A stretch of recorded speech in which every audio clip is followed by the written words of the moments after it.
Assalamualaikum warahmatullahi wabarakatuh. Dengan Ahmad Fauzi, NPM 2018-1588. Di sini saya akan menjelaskan tentang Down syndrome atau sindrom bebek.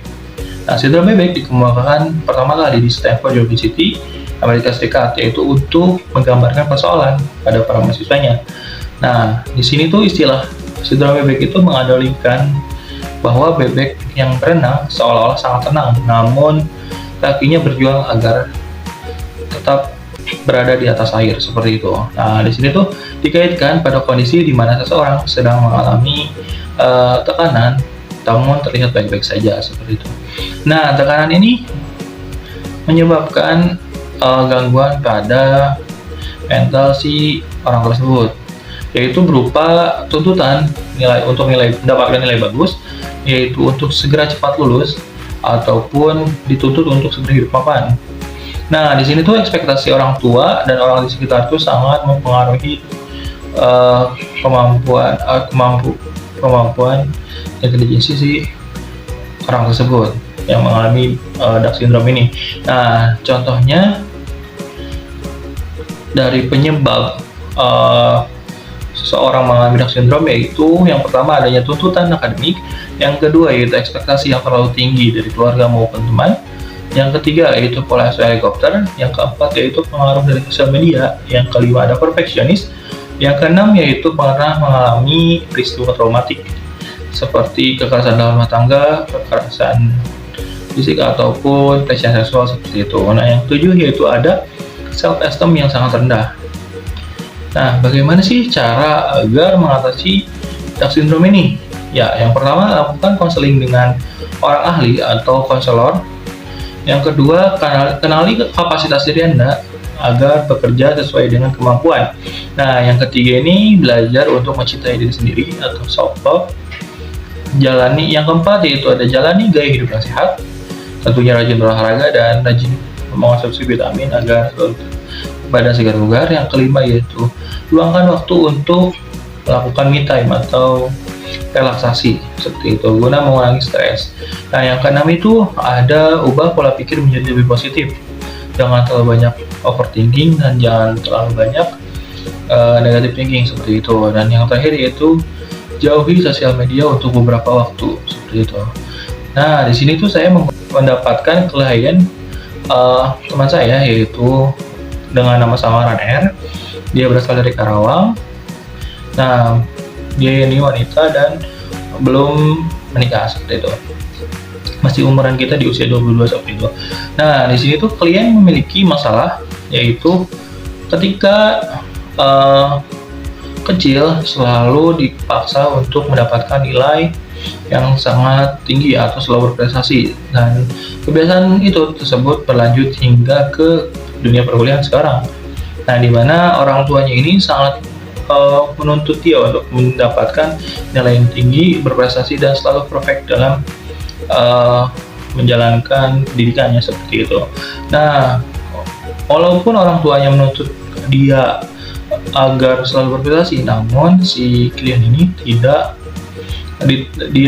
dipaksa, namun tidak dengan cara kekerasan seperti itu, dengan hanya mengoceh setiap hari dan sedikit mengganggu ke mentalnya seperti itu karena diulang-ulang terus berhari-hari. Nah, dengan dia tuh di luar rumah tampak bersahaja, humoris dan bisa selalu mencairkan suasana, di mana dia ini selalu membuat orang-orang tertawa dengan celotehannya dia seperti itu. Nah, dia tuh menutup lukanya dengan cara seperti ini agar orang-orang tidak merasa iba dengan masalah yang dialami seperti itu. Nah, dia tuh setiap hari emang melakukan keseharian dengan cara menutup dirinya dengan topengnya itu. Namun kadangkala ada juga orang yang mengetahui bahwa dia sedang memiliki masalah mental dan terkadang juga dia sempat kebablasan juga. Dia sempat menangis karena dia tidak bisa membendung masalah yang ia miliki, dan sempat juga memikirkan agar untuk bisa melakukan bunuh diri seperti itu.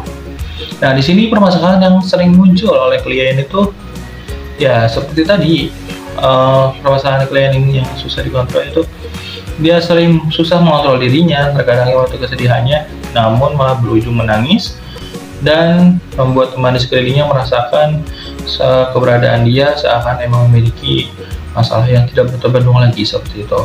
Nah, yang ketiga, yang selanjutnya itu ada analisis dari kebutuhan klien.